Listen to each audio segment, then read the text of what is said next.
Step softly and breathe slow. For tonight, we unlock stories whispered across time of ghostly promises, restless spirits, and shadows that remember your name.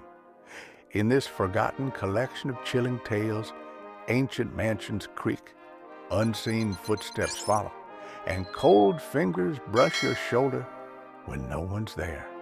Welcome to Haunted, tales of the supernatural, where the dead keep their word. We present Haunted, Stories of the Supernatural. The Dream Woman by Wilkie Collins, adapted for radio by Derek Hoddinott.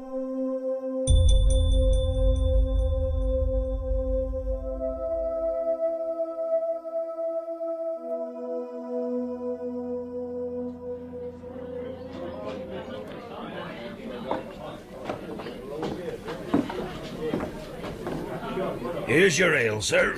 Ah, thank you. Landlord, is it possible to hire a gig from you? I came from Ferndale this morning to meet a fellow practitioner here, but my horse went lame and I have no means of transport home. We're rather busy, as you can see, sir, but I'm sure I could spare one of my men. John! John! Yes, sir, Mr. Warren? Has Robert come back from that errand yet? No, sir. No, I see. Then you'd better wake up Isaac right away. Sir? Wake up, Isaac. If you pardon me saying so, landlord, that sounds rather odd. Do your ostlers go to bed in the daytime? This one does, sir. He dreams, too. Dream? Terrible dreams, sir. He cries out in his sleep and he tosses and turns. Really?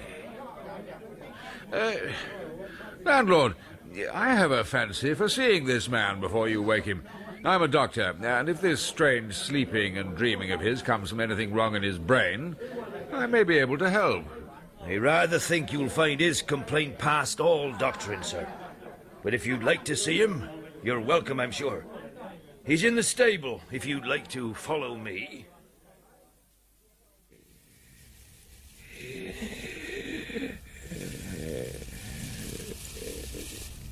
You see what I mean, Doctor? Yes. How old did you say he was? Nearly 60. Well, he looks a withered old man of 80. I know, sir. I was shocked, too, when I saw him for the first time. It made me feel cold inside. Look, you see how restless he is? He's going to speak. Wake up! Wake up, man! Murder! It's always the same, sir. Don't touch him. But if you want a gig, sir...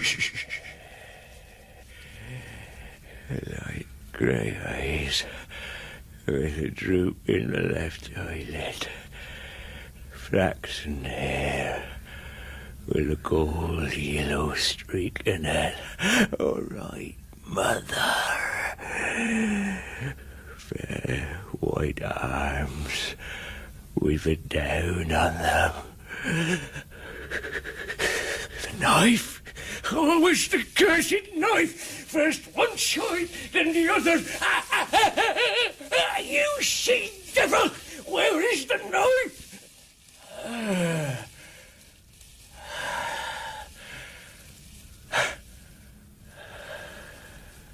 My God, how he suffers. Do you know anything about this man's past life? Yes, sir. I know pretty well all about it. And an uncommon queer story it is, to be sure. Most people don't believe it, of course, but it's true, for all that. I'd like to know more about him, if I may. Landlord, I'm in no particular hurry. Will you tell me his story over some lunch? Perhaps we could share a bottle of sherry.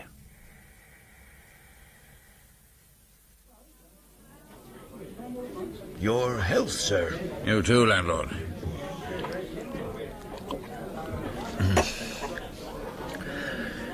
Well, it's a dreadful story, sir.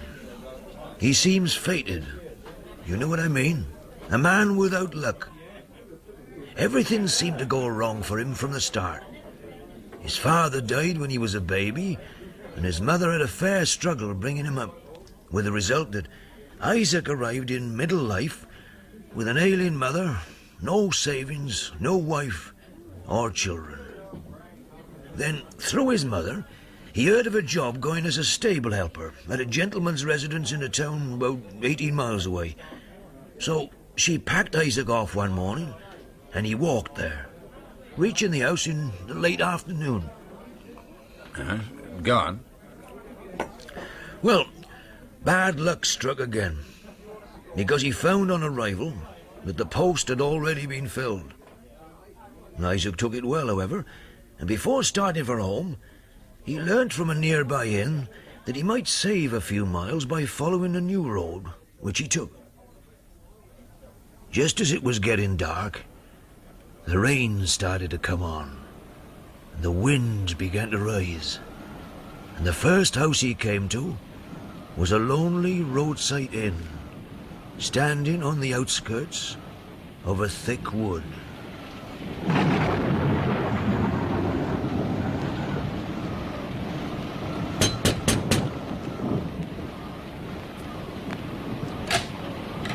Evening, innkeeper. Evening, sir. You're lucky. I was just about to look up. Have you room for the night, please? If you can pay. Oh, I can pay. I have some money with me. Would you like some food?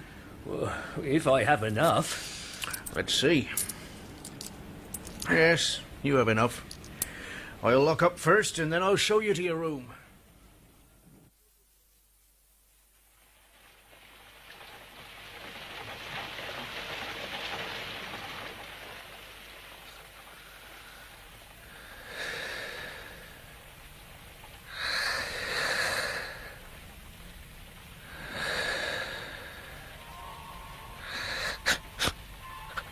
Who's that? I thought I... Oh, my God. Who are you? Go away. Knife. Oh, my God. Help. Wake up. Help me. Please. Get away. Oh, please.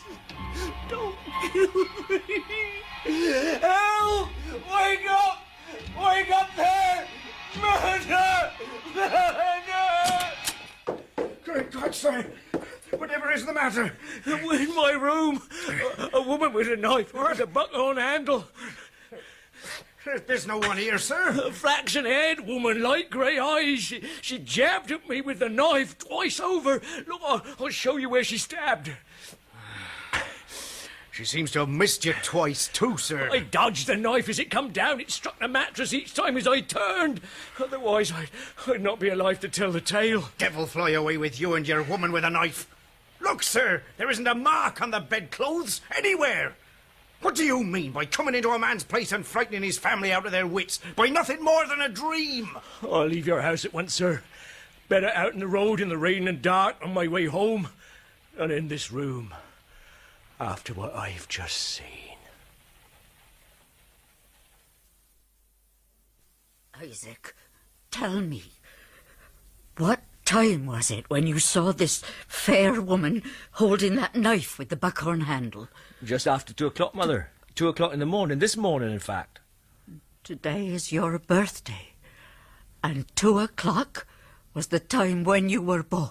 But I don't understand. No, Isaac, listen to me. I want to write all this down. No, I want to know every detail about this dream of yours, this terrible ghost with the knife. Ghost, Mother? Oh, of course. You seem to be making a great fuss over nothing more than a dream. Isaac, now tell me once again all you told me a minute ago when you spoke of what this woman with the knife looked like. Now, please. She had light grey eyes with a droop in the left eyelid, flaxen hair. Oh, no, not so fast, my son. Flaxen hair. Flaxen...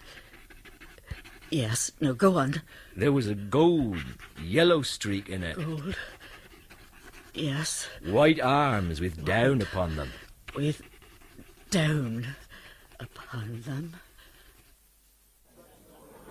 Mrs. Scratchard wrote down every detail of the dream and added the year, month, day of the week, and the time in the morning when the woman had appeared to her son. Then she carefully locked up the paper in her writing desk. Was that the first time Isaac dreamt about the woman, then? Yes.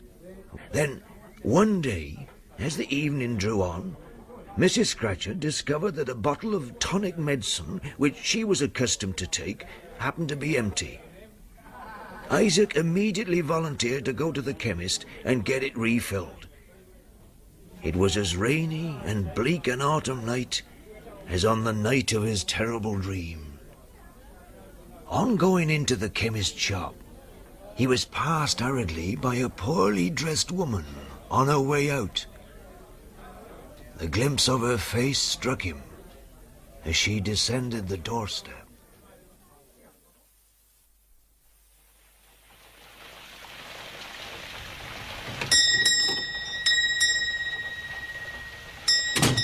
Oh, good evening, Mr. Scratchard. Good evening.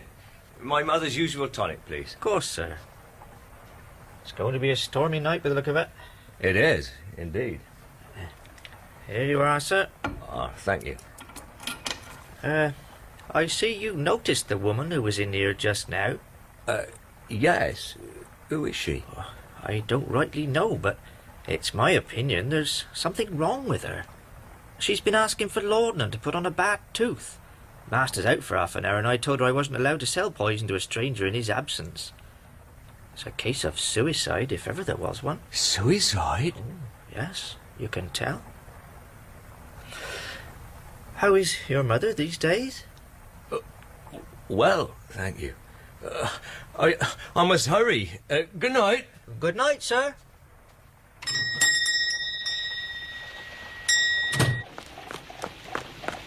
Excuse me. Excuse me, but are you in distress? Can I be of help? I look like a comfortable, happy woman, do I? Oh, sorry, I didn't mean... My name is Rebecca Murdoch. I have 9p left, and I thought of spending it at the chemist securing a passage to the other world. Whatever that is, it cannot be worse than this. Oh, no, you mustn't talk of killing yourself. I mean, that's terrible. And I'd stop you. Even if I followed you about all night, I'd stop you. Well, sir, I see. Maybe I won't give you that trouble. You've given me a fancy for living, speaking kindly to me. Come to Fuller's Meadow at noon tomorrow, and you will find me alive to answer for myself. I promise. Perhaps this will help. No. No money. My 9p will go to get me a good night's lodging as I want. Good night, sir. Good night. Fuller's Meadow. It is strange, but I believe her. And did he go? He did indeed, sir. And a few meetings later, completed his total infatuation with her. In less than a month from the time when he first met her, Isaac Scratchard had consented to give Rebecca a new interest in existence by promising to make her his wife. Ah. And from that moment on, she took possession of him, directing him on every point in his behavior towards her and his mother, of whom she seemed intensely jealous. Oh, did Isaac tell his mother of his marriage plans? Yes, on the same day as he contracted it. And what did Mrs. Scratchard say? Well, she showed perfect confidence in her son by flinging her arms around his neck and giving him joy of having found at last a woman to comfort and care for him after she was gone. She was all eagerness to see the woman of his choice, and the next day was fixed for the introduction. Mother? You're here at last, Isaac. Well, where is she? Outside, in the hall. What is she doing there? Are you hiding her from me? Bring her in here, my boy. I cannot wait to meet her. Very well. Rebecca, this way. Mother, this is Rebecca. Isaac! Mother? Are you ill? Doesn't this woman's face remind you of something? I don't understand. What does this mean? Does your mother want to insult Oh, me? my God, look at her. Just look at her, my son. I am leaving, Isaac. No, one moment. Let me look closely at you. Take your hand from my arm. Mother, please. You're hurting me. Mother, leave her alone. Look at her, Isaac. It is her. Don't you see, my son? It is her. Rebecca! Rebecca, come back! Isaac. Mother, you look so ill. What has Rebecca done? Light grey eyes, a droop in the left eyelid, flaxen hair with a gold-yellow streak in it, white arms with down upon them. Remember, Isaac, don't you remember? The dream woman. She is the dream woman. No, Mother. You're mistaken. And yet, Yes. when we first met, I had a strange feeling. I had a strange feeling that I had seen her face somewhere before. You had, my son. In a dream. Oh, beware, Isaac. Let her go and you stop with me. Please, Isaac, do as I ask. Stop with me. I cannot, Mother.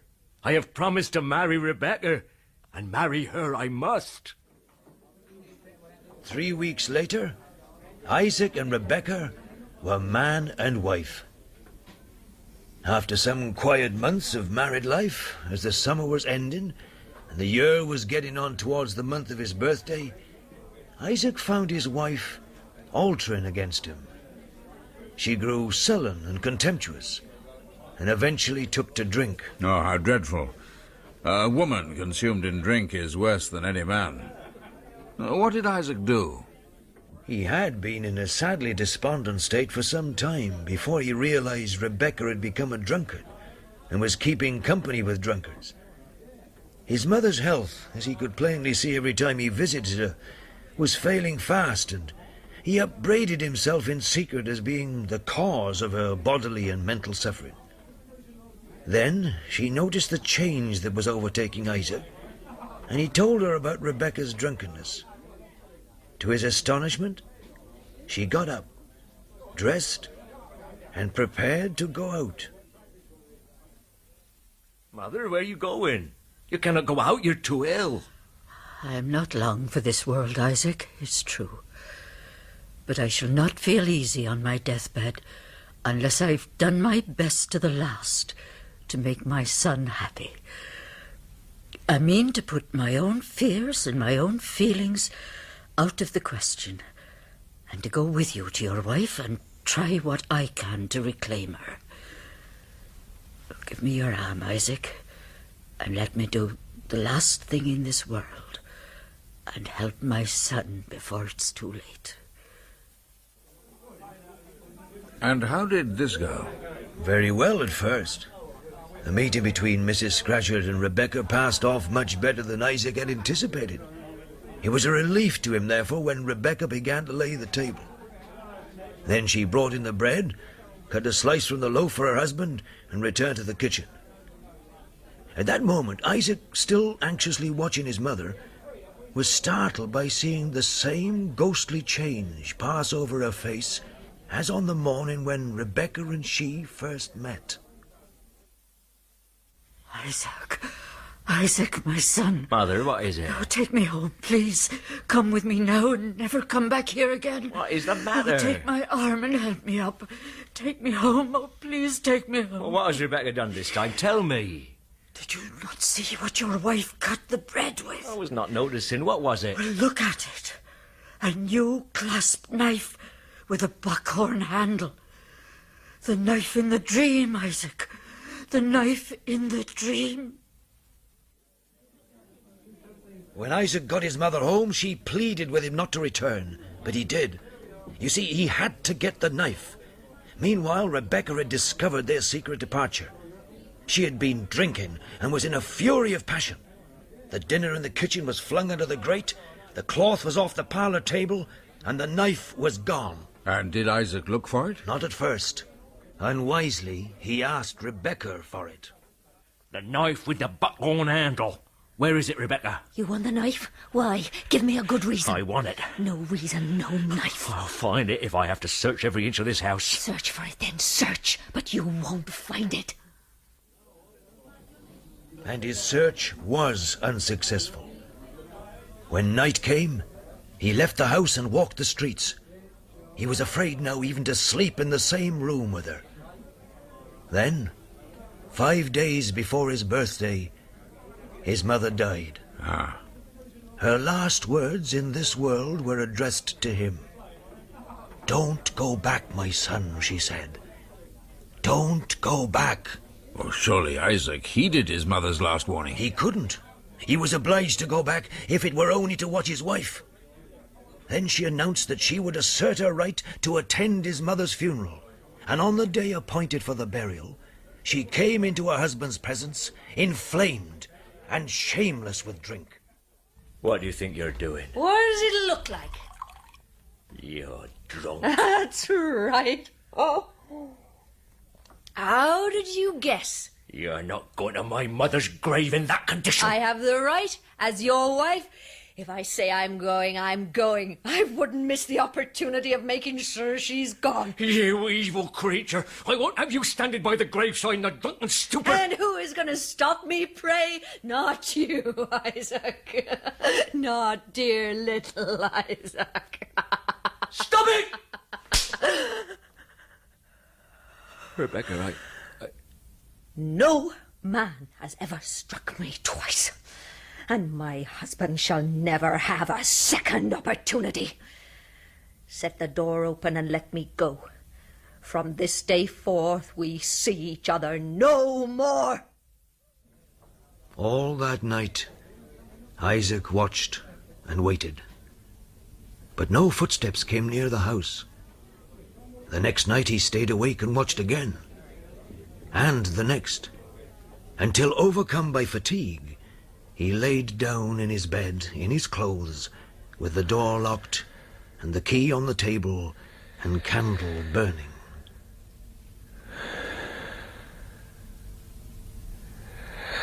But his rest was disturbed. Twice he woke, without any sensation of uneasiness.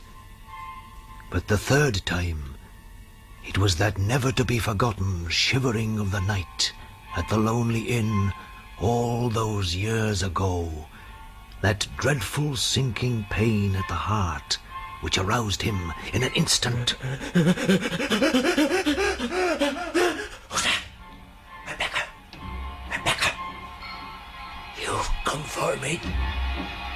Oh, my God.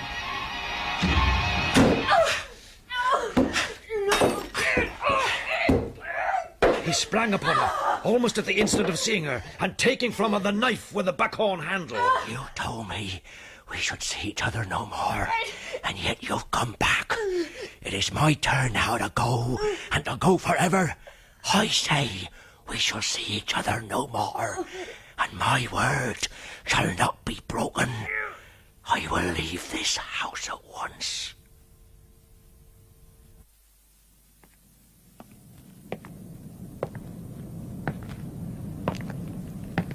Excuse me, sir. What? Oh, it's you, Constable. I hope you don't mind me asking, sir, but are you all right? All right, yes, I'm all right, thank you. You startled me, that's all. It's rather late to be walking the street, sir. What time is it? 2 o'clock in the morning. 2 o'clock? That's right. You sure? Oh, as sure as I'll ever be. Why, sir? Because it's my birthday. It was indeed his birthday. Yet had he escaped the mortal peril which his dream foretold, or had he only received a second warning? The knife was in his possession, but a new mistrust of his wife, a vague, unspeakable, superstitious dream had overcome him. It was daylight when he returned to the house. He ventured indoors, listened, and heard nothing. He went up, at last, into the bedroom. It was empty. A picklock lay on the floor, betraying how she had gained entrance in the night. and that was the only trace of her. She had gone. 2 or 3 months after these events, Isaac Scratchard came to me, withered and old-looking before his time, as you saw him just now. He's as sober, honest and willing a man as there is in England.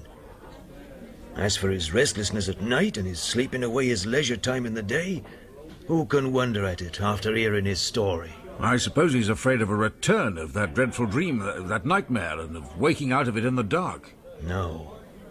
The dream, the nightmare comes back to him so often that he's got to bear with it by this time. It's the fear of his wife that keeps him from sleeping at night. And has she never been heard of yet? Never. But I have it on good authority that she's dead. Dead? Yes, sir. But I told Isaac, sir, but he doesn't believe it. 2 in the morning, he says, is the time, all the year round, when he has got to have the buckhorn knife safe about him. He does not mind being alone, as long as he's awake, except on the night before his birthday, when he firmly believes himself to be in peril of his life.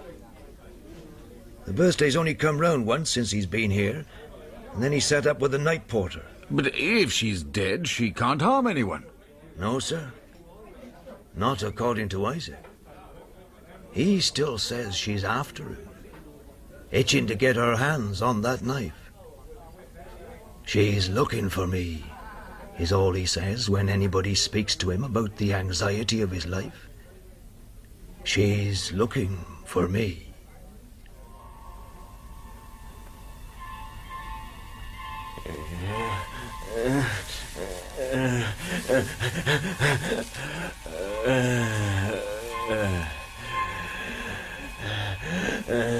She may be dead. She may be alive. It's all the same to Isaac, sir. She's still looking for him. And who's to say he's wrong? Are you, sir?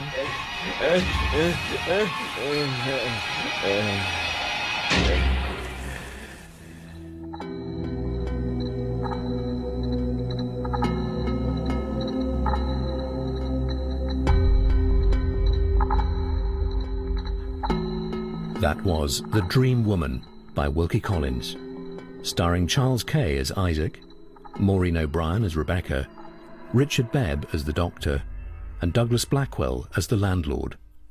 Catherine Parr played Mrs. Scatchcard. Others taking part were David Timpson and Danny Schiller. Well, folks, that's all for tonight's broadcast here on Randy's Old Time Radio Shows. Now, bringing these golden oldies back to life takes no small amount of time and effort from our good friend Randy, cleaning up the audio, converting the files, and making sure each show has the best audio possible. If you've enjoyed the program and you'd like to help keep these classics on the airwaves night after night, why not consider a small donation? Every penny goes straight to supporting Randy's work and helping this channel stay on the air. You'll find the links down in the description below. And for those of you kind souls who've already given, Randy tips his fedora to you. Your support truly keeps this old radio spirit alive. Thanks ever so much. And until next time, keep those dials tuned and keep the memories rolling.